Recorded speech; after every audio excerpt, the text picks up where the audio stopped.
بسم اللہ الرحمن الرحیم۔ السلام علیکم ورحمۃ اللہ وبرکاتہ۔ فرض نماز کی ایسی فضیلتیں جو کم ہی لوگ جانتے ہیں۔ نماز پڑھنے کی فضیلت، نماز کے فائدے۔ نبی کریم صلی اللہ علیہ وآلہ وسلم کی کثیر احادیث و ارشادات گرامی میں نماز پنجگانہ اور نماز جمعہ کی بہت فضیلت وارد ہوئی ہے۔ سب سے پہلی حدیث تو وہ ہے جس میں نماز کو اسلام کے 5 ارکان میں سے ایمان کے بعد سب سے پہلا اور اہم ترین رکن قرار دیا گیا ہے۔ اللہ کے رسول صلی اللہ علیہ وآلہ وسلم نے نماز کو اپنی آنکھوں کی ٹھنڈک قرار دیا۔ نماز کا وقت ہوتا تو آپ صلی اللہ علیہ وآلہ وسلم حضرت بلال رضی اللہ عنہ کو ان الفاظ کے ساتھ اذان دینے کا حکم فرماتے: اے بلال، ہمیں نماز سے راحت پہنچاؤ۔ نماز کو رسول اللہ صلی اللہ علیہ وآلہ وسلم نے جنت میں جانے کی ضمانت بھی قرار دیا۔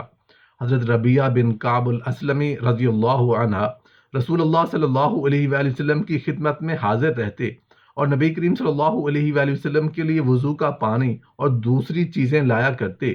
ایک مرتبہ آپ صلی اللہ علیہ وآلہ وسلم نے خوش ہو کر فرمایا: ربیعہ، مانگو، کیا مانگتے ہو؟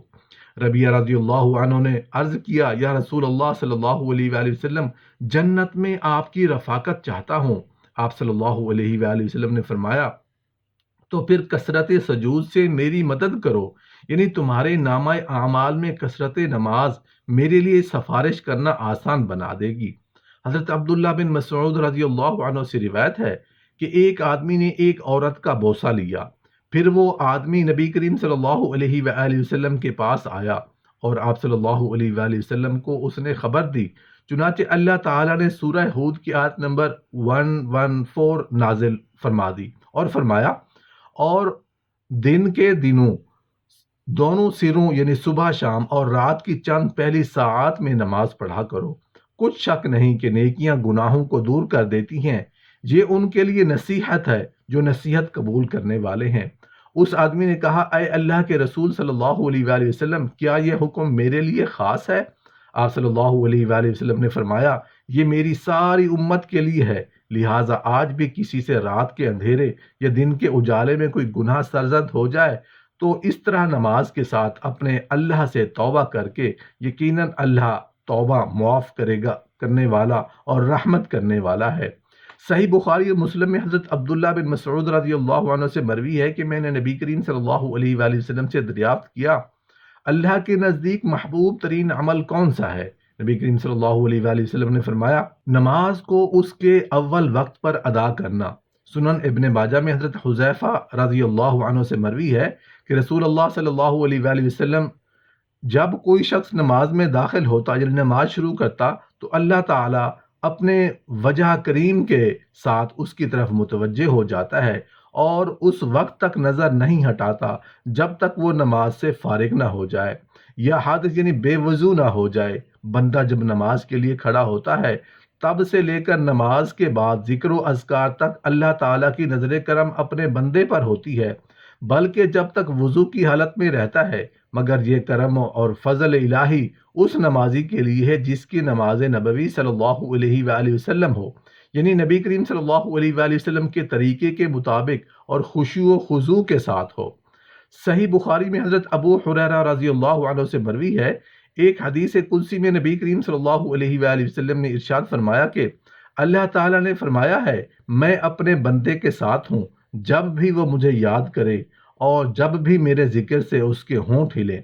حضرت انس رضی اللہ عنہ سے روایت کرتے ہیں کہ نبی کریم صلی اللہ علیہ وآلہ وسلم نے فرمایا: جب تم میں سے کوئی نماز ادا کرتا ہے تو وہ اپنے رب سے سرگوشی کر رہا ہوتا ہے، پس وہ اپنی دائیں طرف نہ تھوکے بلکہ اپنے بائیں پاؤں کے نیچے تھوکے۔ حضرت عبداللہ بن مسعود رضی اللہ عنہ کہتے ہیں کہ ایک آدمی رسول اللہ صلی اللہ علیہ وآلہ وسلم کے پاس آیا اور کہنے لگا: کون سا عمل افضل ہے؟ آپ صلی اللہ علیہ وآلہ وسلم نے فرمایا: نماز۔ اس نے کہا: پھر کون سا عمل؟ آپ صلی اللہ علیہ وآلہ وسلم نے فرمایا: نماز۔ اس نے پھر کہا: پھر کون سا عمل؟ آپ صلی اللہ علیہ وآلہ وسلم نے فرمایا: نماز۔ آپ صلی اللہ علیہ وآلہ وسلم نے ایسا 3 مرتبہ فرمایا۔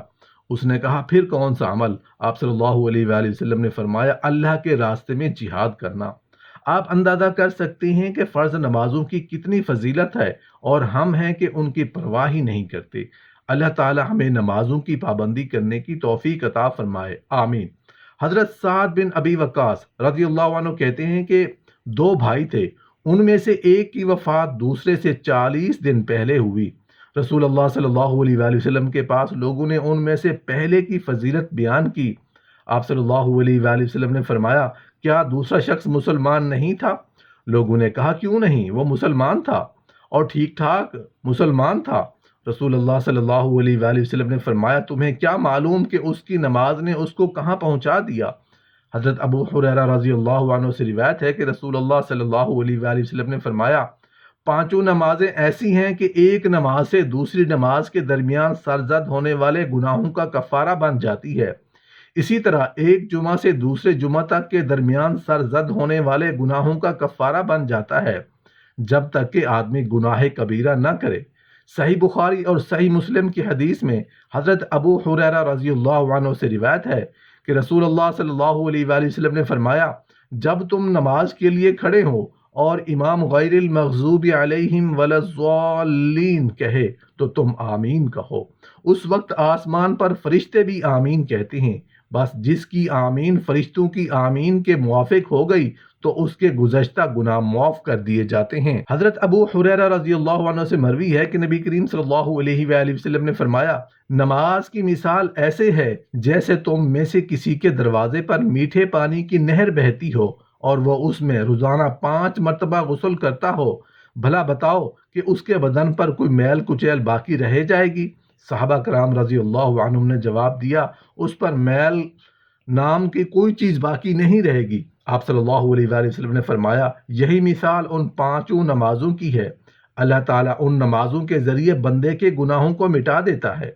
حضرت انس رضی اللہ عنہ سے روایت ہے کہ ایک آدمی رسول اللہ صلی اللہ علیہ وآلہ وسلم کے پاس آیا اور کہنے لگا، اے اللہ کے رسول، رسول صلی اللہ علیہ وآلہ وسلم، مجھ سے ایک گناہ سرزد ہو گیا ہے جس پر حد واجب ہے، لہٰذا آپ صلی اللہ علیہ وآلہ وسلم مجھ پر حد قائم کیجئے۔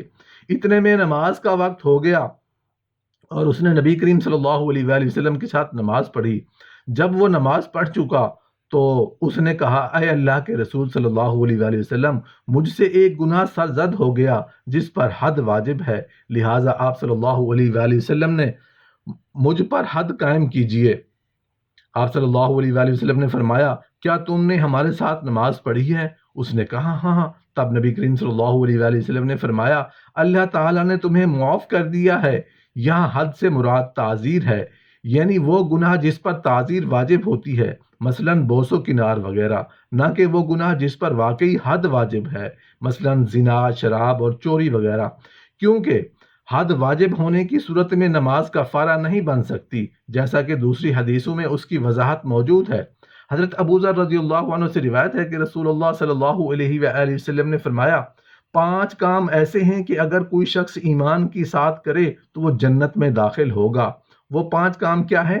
جس نے 5 نمازوں کی حفاظت کی، ان کے لیے اچھی طرح وضو کیا، رکوع سجدہ برابر کیا، ان کے وقت کی پابندی کرنے والا، رضائے الہی کے لیے رمضان المبارک کے روزے رکھنے والا، اللہ کے لیے حج کرے اگر وہ وہاں تک جانے پر قادر ہے۔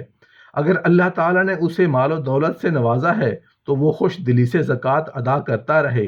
اسی طرح ایک آدمی نبی کریم صلی اللہ علیہ وآلہ وسلم کے پاس آیا اور کہنے لگا، اے اللہ کے رسول صلی اللہ علیہ وآلہ وسلم، اگر میں اس بات کی گواہی دوں کہ اللہ کے سوا کوئی معبود نہیں اور آپ صلی اللہ علیہ وآلہ وسلم اللہ کے رسول ہیں، اور 5 نمازیں پڑھوں، زکوٰۃ دوں، رمضان کے روزے رکھوں اور اس کی راتوں میں قیام کروں، تو میں کن لوگوں میں سے ہوں گا؟